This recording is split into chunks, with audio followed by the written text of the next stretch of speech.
Buenas tardes, estimadas colegas. Quien le habla es la enfermera Jenny Rodríguez, especialista de la cuidados intensivos, magíster en investigación y docencia superior, actualmente laborando como enfermera asistencial en la unidad de cuidados intensivos de nuestro Instituto Nacional de Salud del Niño. El tema a tratar en esta tarde es acerca del monitoreo de la ventilación mecánica. Muy bien, a modo introductorio se puede decir que el monitoreo, la vigilancia y supervisión de la evolución de un fenómeno. Si hablamos en ventilación mecánica, el monitoreo se refiere principalmente a la medición de las propiedades mecánicas del pulmón del paciente. La ventilación mecánica, como bien sabemos, nos permite, pues, pronosticar la enfermedad, llegar a un buen diagnóstico, pero sobre todo a tomar las decisiones terapéuticas pertinentes, oportunas, ¿no? La indicación más frecuente de que un paciente sea sometido a ventilación mecánica principalmente es la insuficiencia respiratoria. Agudas, así como los ARS, los PARS, también pacientes con alteraciones de la conciencia, como por ejemplo TEC moderado, ¿no? Pacientes que han sido sometidos a cirugías cerebrales, como por ejemplo la extirpación de un tumor de fosa posterior, una malformación arteriovenosa, pacientes que han sido sometidos a una derivación por un sistema de drenaje ventricular externo, pacientes con cardiopatía, ¿no? Aquellos que van a tener cirugías y una recuperación postoperatoria prolongada, pacientes con neuropatías, con miopatías, como los Guillain-Barré, por ejemplo, pacientes con shock hipovolémico, shock cardiogénico, shock séptico, son una de las indicaciones más frecuentes que vemos, ingresan día a día los pacientes a nuestra unidad. Bueno, continuando, el monitoreo en ventilación mecánica, entonces, para redondear la idea, podemos decir que es muy útil como guía para el ajuste también de la pauta ventilatoria, según las características fisiopatológicas pulmonares, ¿no? De acuerdo a la injuria pulmonar que el paciente puede estar afectado, va a depender el ajuste de esta pauta, que por lo general, ¿no? Siempre va a ser manejada por el médico asistente de la unidad, ¿no? De repente mi paciente simplemente ingresó para el cambio de una cánula, como mi paciente es un paciente sometido a una cirugía craneal, entonces va a depender la pauta si mi paciente va a estar, por ejemplo, en un modo ventilatorio asistido controlado, o de repente ya mi paciente de un modo asistido controlado va a pasar a uno sincronizada, ¿no? De SIM, por ahí espontánea, y de repente a las 24 horas ya va a estar extubado. Eso es lo que va a depender la pauta ventilatoria. La detección de complicaciones. Yo ingreso al turno, veo el monitor, estoy viendo pues mi paciente de repente hemodinámicamente aún inestable, pero sobre todo veo la pantalla de mi ventilador y puedo verificar que, por ejemplo, las presiones, tengo un PIP alto, tengo un PP de 10, un FIO al 100%, entonces inmediatamente, antes del reporte, yo me doy cuenta que mi paciente está altamente comprometido, ¿no? O sea, una patología, una insuficiencia respiratoria bastante significativa. La evaluación de los efectos farmacológicos, por ejemplo, también, igual, mi paciente está bajo efectos de pseudoanalgesia, ¿no? O de repente está con un bloqueo neuromuscular, aún relajado, o ketamina, o de repente por ahí un anestésico potente, ¿no? Entonces, por ahí la bradicardia, por ahí la hipotensión, entonces comunicamos al médico, doctor, parece que está sobresedado, entonces podemos incrementar o sugerir, ¿no? El doctor modifica, pues, las presiones, de repente aumentar el FIO o disminuir la pseudoanalgesia. En fin, de acuerdo a la situación del paciente. Por otro lado, también la interpretación del recambio de gases. ¿De qué manera? el monitoreo del intercambio gaseoso, enfermería, lo manejamos de manera invasiva, al tomar, por ejemplo, nuestra muestra para el control de un AGA, o también de manera no invasiva, como el control de la saturación de oxígeno y del CO2, ¿no? Que no es nada invasivo. Los objetivos principalmente de la ventilación mecánica es la oxigenación y la ventilación. ¿De qué manera? La oxigenación para mejorar el transporte de oxígeno y eliminación del CO2. En la respiración, ¿por qué? Porque queremos pues disminuir el trabajo respiratorio. La ventilación para corregir esa hipoventilación. El paciente, como nosotros decimos, está pues con mayor distrés, está taquicárdico, ¿no? Entonces, esos son los factores que nosotros nos conllevan, ¿no? Este paciente está hiperventilando, vamos a corregir esa hipoventilación. Mejorar la hipoxemia, es decir, tomamos un AGA, el paciente es hipoxémico, ¿no? La presión de oxígeno está bastante alterada y la saturación de oxígeno igual. Muy bien. Entonces, para cerrar la idea, la ventilación mecánica es el número 1 que podríamos llamarlo el soporte vital avanzado. ¿Para qué?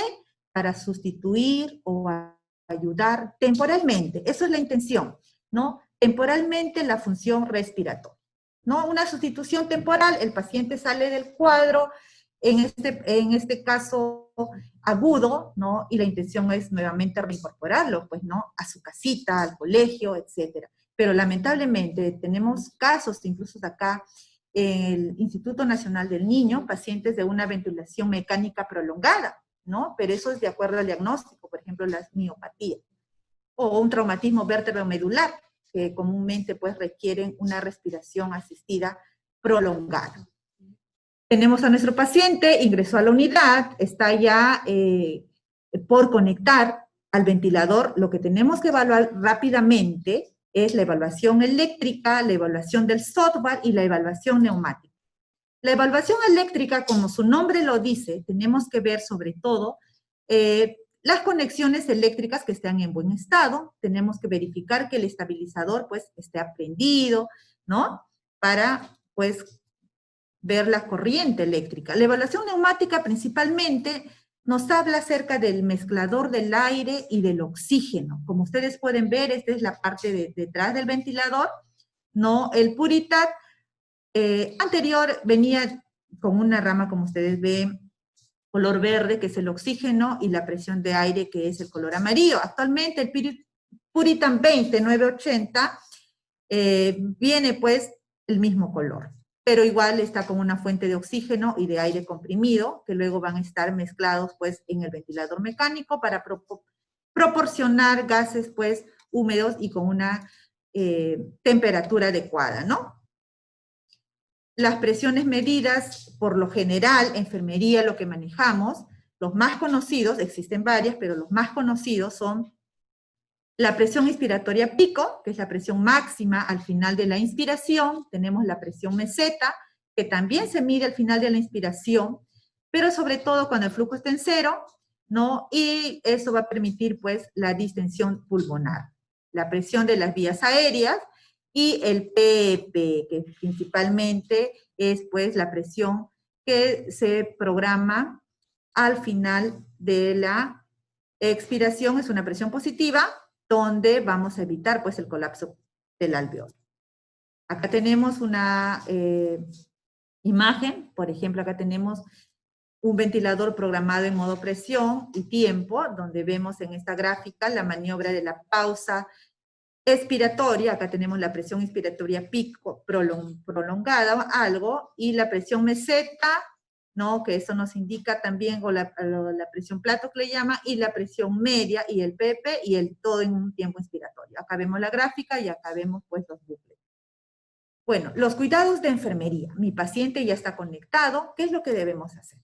¿No? Tenemos que ver si está pues programada el tipo de ventilación por presión o por volumen. Estos son los parámetros que también podemos ver nosotros, el tiempo expiratorio, expiratorio, la frecuencia, la relación IE, etc. Los modos más frecuentes que utilizamos principalmente es la asistida controlada, pacientes totalmente bajo efectos, por lo general, con pseudoanalgesia y hasta relajación, ¿no? Y luego, pues, el ventilador es el que va a asumir el control de todos los aspectos de la ventilación, totalmente. Se programa 20 de frecuencia respiratoria, igual 20 tiene que dar el paciente, ¿no? Para eso tiene que estar, pues, bajo efectos de pseudoanalgesia. Otro también muy utilizado es el modo CMB o SIM, más conocido, que es aquella ventilación mandatoria intermitente, donde se puede programar la frecuencia. Pero también va a haber respiraciones espontáneas. Ya cuando el paciente está en destete, vamos a ver lo que es el modo espontáneo, el CPAP y el CMB, ¿no? Cuando ya acá no necesita, pues, un soporte determinado, pero sí solamente programar la frecuencia, ¿no? Es determinada totalmente por el paciente.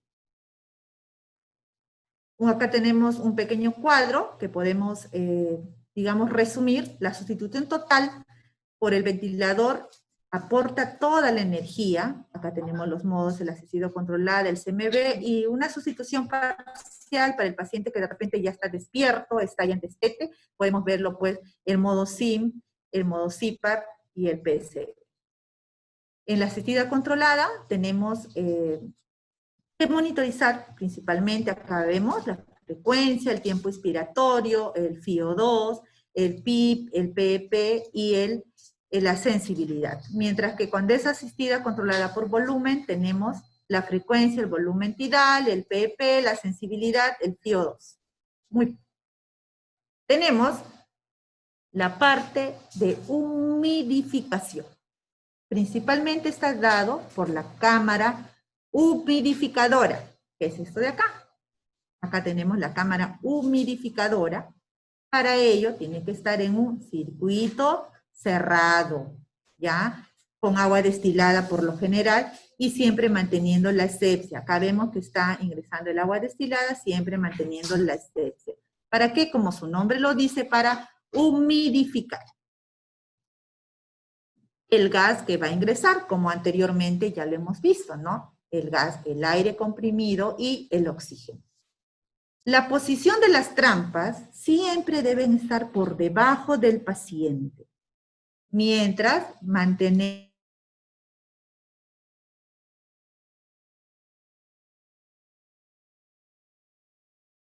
pero sí por debajo del paciente. Muy bien, la temperatura está dada, como les dije al inicio, ¿no? Está controlada por el termostato, pero a través del cable calefactor, y tenemos aquí las ramas inspiratorias y las ramas expiratorias. Bueno, la elección del tubo endotraqueal es muy importante. Tenemos en diferentes variedades acá de tamaños, que eso va a determinar de acuerdo al peso, así como también es importante verificar que de repente el personal técnico nos prepara un determinado ambú, pero nosotros podemos sugerir que lo haga. No hay ningún problema. De igual manera, acá tenemos las válvulas de reanimación.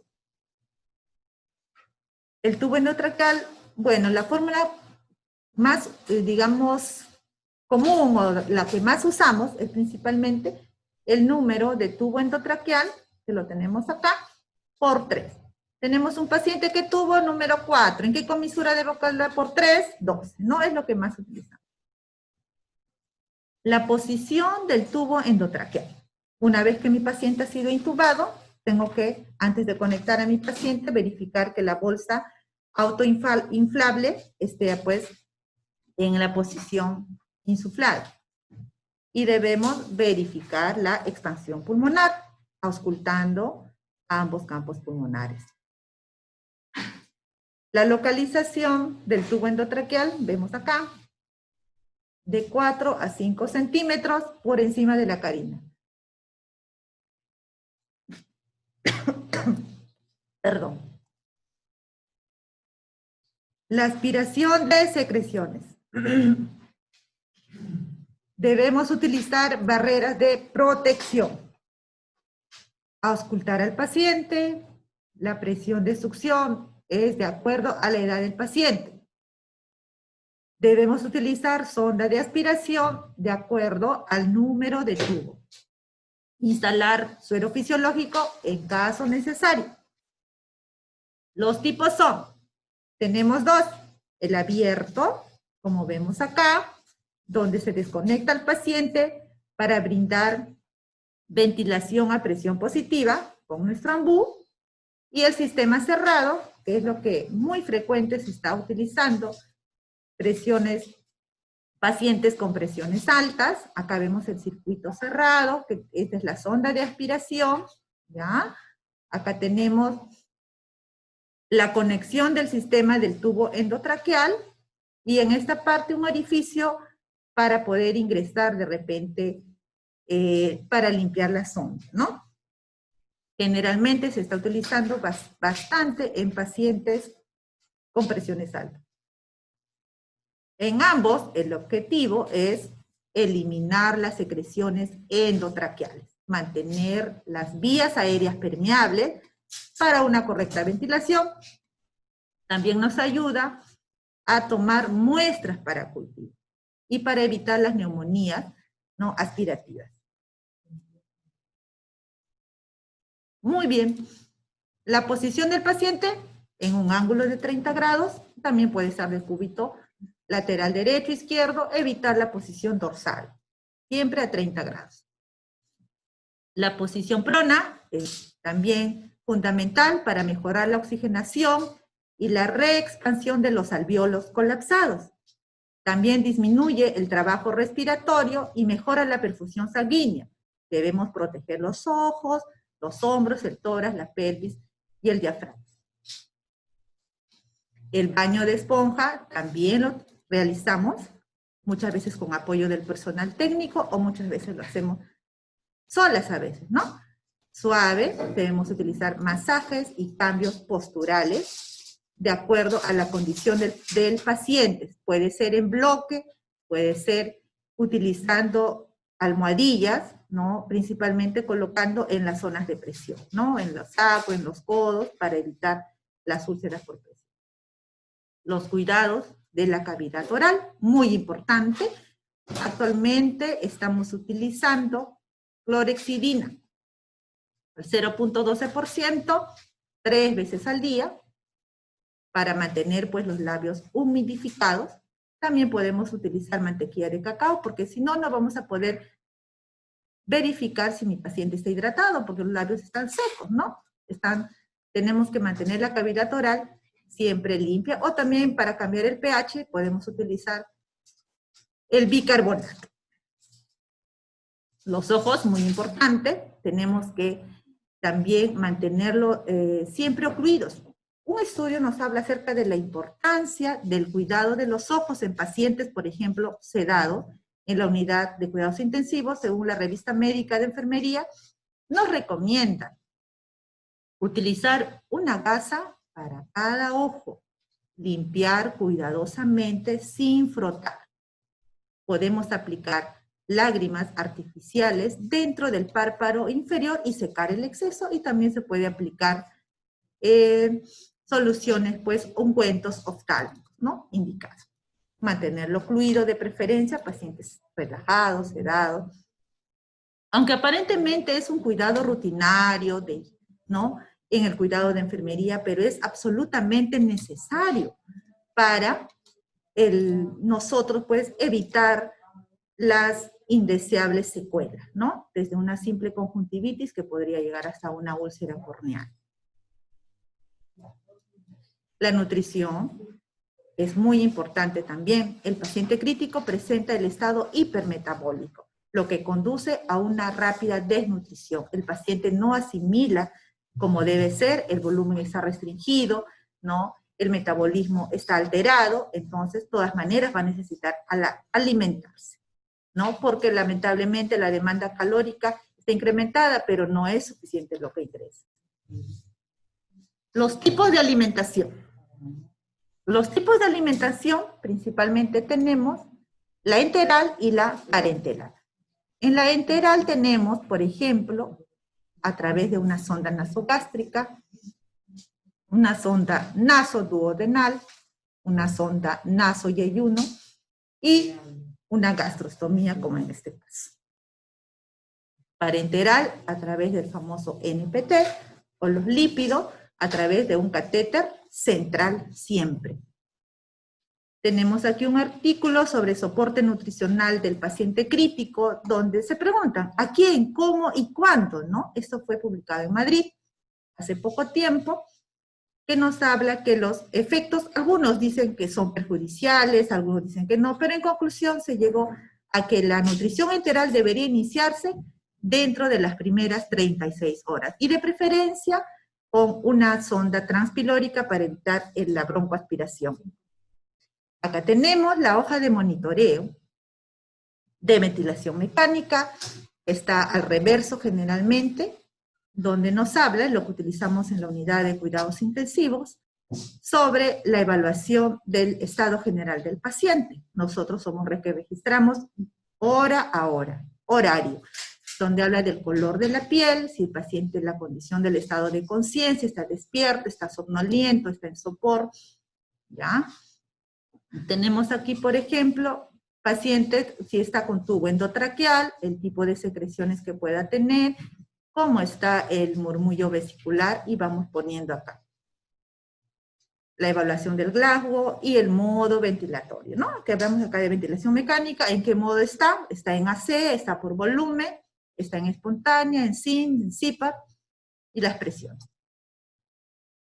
Bueno, finalmente, tenemos acá las consideraciones para terminar, estimados colegas. El personal entrenado y continuamente capacitado va a ser el mejor soporte para el manejo de los pacientes críticos. No puedo decir, lo sé todo, tengo 20 años de experiencia, ya qué nuevo va a pasar, no, sino que continuamente tenemos que irnos capacitando. El monitoreo del intercambio gaseoso lo puedo evaluar a través de mi pulsometría o de un capniógrafo, ¿no? Y también, pues, con la interpretación del acto, de manera invasiva. Si el paciente no se acopla, yo puedo sugerir incluso desconectar al paciente, no hay ningún problema. La monitorización del soporte ventilatorio incluye las intervenciones de enfermería de manera oportuna, desde el inicio, como estamos nosotros las 24 horas con nuestro paciente, podemos observar alguna anomalía, alguna alteración, porque ya conocemos a nuestro paciente. No se debe modificar, se recomienda no modificar 2 parámetros a la vez. Recordar que podemos obtener un AGA adecuado, mi paciente está ok, qué bueno, pero de repente está con disconfort, tenemos que también valorar eso. Las alarmas deben ser tomadas en cuenta. Ay, no, eso suena mucho de repente, pero tal vez mi paciente se desconectó, o se desconectó un cable, o se desconectó de repente, algo pasó, ¿no? Entonces tenemos que estar atentos. Nuestro peor enemigo, como les decía, es creer que conocemos todo sobre ventilación mecánica. No debemos llegar a la rutina, sino siempre estando aprendiendo, ¿no? Dispuestos para mejorar. Acá vemos un paciente tranquilo, confortable. Esto fue en última guardia. Tenemos un paciente en ventilación mecánica, como ustedes pueden observar, conectado a un respirador, aún todavía en modo AC, bajo efectos de pseudoanalgesia, intubado con un tubo anillado, posoperado de un tumor de fosa posterior, pero como fue solamente un soporte temporal, el paciente mejoró la placa, la causa no era una infuria pulmonar ni una insuficiencia respiratoria, ¿no? Entonces rápidamente, casi a las 24 horas, fue extubado favorablemente, sin estridor, y ya muy prontito, en la tarde pasó a piso, yo ya no lo encontré al día siguiente, y ahora ya esperemos que esté en casita. Muchas gracias por su atención. Aquí tenemos el grupo de guardia que trabajamos en el hospital, el Instituto Nacional del Niño, perdón. Somos un equipo, ¿no? Tanto el personal médico principalmente, las enfermeras, el personal técnico, de laboratorio, de rayos, hasta el personal de limpieza también participa.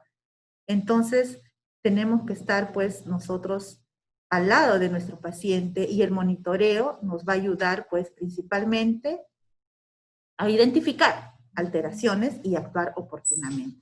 Muchísimas gracias por su atención, estimadas colegas. Por ahí de repente tendrían alguna pregunta, yo les agradecería pues mandarme a mi correo, ¿no? Como mi nombre está escrito desde el inicio, soy la licenciada Jenny, y Jenny en Gmail estoy, ahí estoy. A ver, le vamos a pasar por acá. Muchísimas gracias.